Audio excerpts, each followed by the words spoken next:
அனைவருக்கும் கணித வணக்கம்.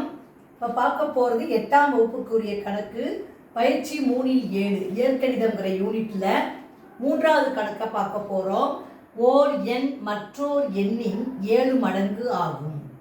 அவற்றின் வித்தியாசம் 18 எனில் அவ்வெண்களை காண்க அப்படின்னு சொல்லி கணக்கு கொடுக்கப்பட்டிருக்கு. ஓர் எண் மற்றோர் எண்ணின் 7 மடங்கு. அப்போ நம்ம தெரியாத ஓர் எண் அதை நம்ம ஃபஸ்ட்டு என்னன்னு வச்சுக்கிறோம், எக்ஸ்ன்னு வச்சுக்கிறோம்.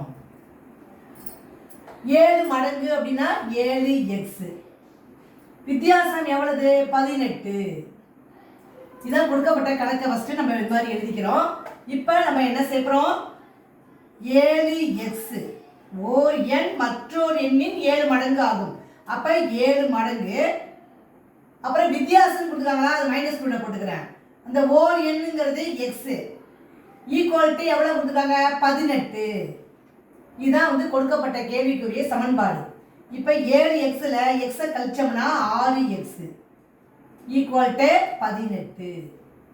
இப்போ எக்ஸ் தான் நமக்கு தேவைப்படுது. X is equal to 18 divided by 6. இப்போ 6ல் 18 வகுத்தோம்னா ஓர் 6 6 3 6 18. அப்போ எக்ஸ் ஈக்குவல்ட்டு 3 ஒரு எண் கண்டுபிடிச்சிட்டோம்.